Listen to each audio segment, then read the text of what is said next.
Hello everyone शांति पाठशाला को मु आपण मानंकु स्वागत जनाउछि।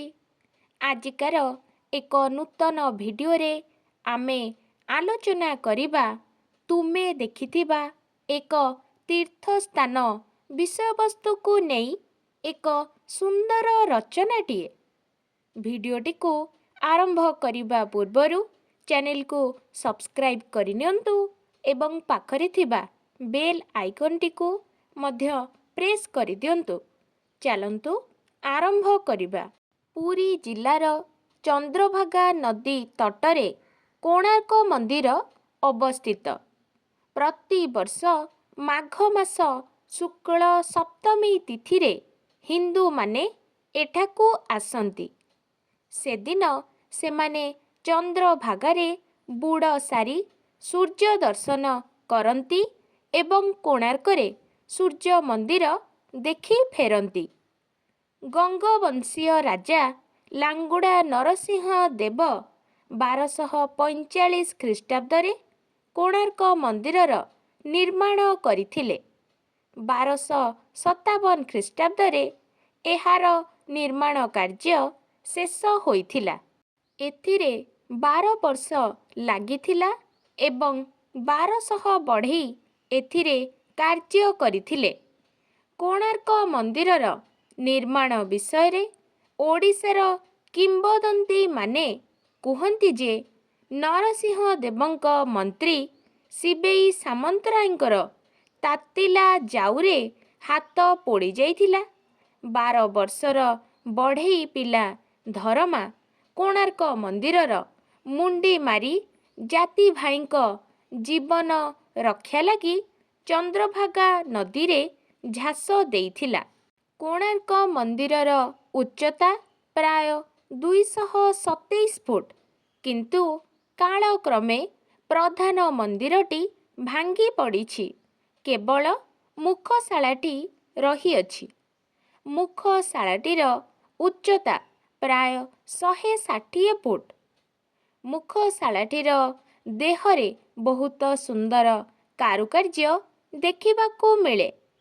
कोणार्करे थिबा पत्थरर हाथी, घोड़ा, सिंह प्रभृति जीवंत परी देखा जाती।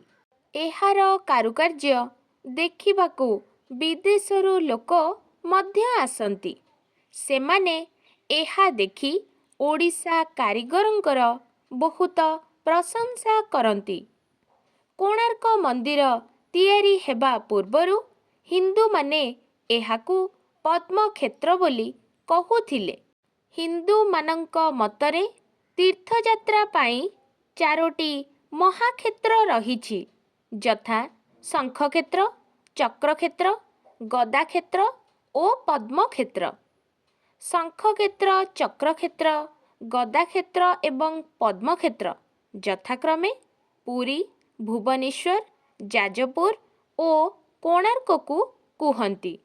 पद्म सहित सूर्यंकर संपर्क अति निबिड़, तेणु पद्मक्षेत्र हेउछि सूर्यंकर एक प्रधान पीठ। श्रीकृष्णंकर पुत्र सांब एठारे सूर्यंक तपस्या करी महाव्याधि रोगरू मुक्ति पाइथिले। एहा हिंदू मानंकर एक प्रधान तीर्थस्थान। प्रति वर्ष माघ मास शुक्ल पक्ष सप्तमी तिथि रे हिंदू नर नारी एठाकू आसी चंद्रभागारे बुड़ पकांती एवं सूर्यंकर दर्शन करती। एही दिन सूर्यंक दृश्य अति रमणीय अटे। से दृश्य देखि वर्णना करिबा भाषार भी शक्ति नाही। माघ सप्तमी अवसर रे कोणार्करे एक बड़ मेला बसे एवं एहा देखिबाकू बहु लोकंक समागम होइथाए। कोणार्क ओडिशार एक ऐतिहासिक स्थान एवं एहा समग्र हिंदू मानंकर एक प्रधान तीर्थस्थान अटे। पद्मक्षेत्र कोणार्कर महात्म्य ହିନ୍ଦୁ ପୁରାଣ ଗୁଡ଼ିକରେ ପାଠ କରିବାରେ ମିଳେ। ପଦ୍ମ ପୁରାଣ ଓ ସୂର୍ଯ୍ୟ ପୁରାଣରେ ଏହି କ୍ଷେତ୍ରର ଗୌରବ ବିଶେଷ ଭାବରେ ବର୍ଣ୍ଣନା କରାଯାଇଛି। ଆଜିକାର ଭିଡ଼ିଓଟି ଆପଣଙ୍କୁ କିପରି ଲାଗିଛି କମେଣ୍ଟ ମାଧ୍ୟମରେ ନିଶ୍ଚୟ ଜଣାଇବେ ଏବଂ ଲାଇକ୍, ସେୟାର, ସବସ୍କ୍ରାଇବ୍ କରିବାକୁ ଜମାରୁ ଭୁଲିବେନି। ଧନ୍ୟବାଦ।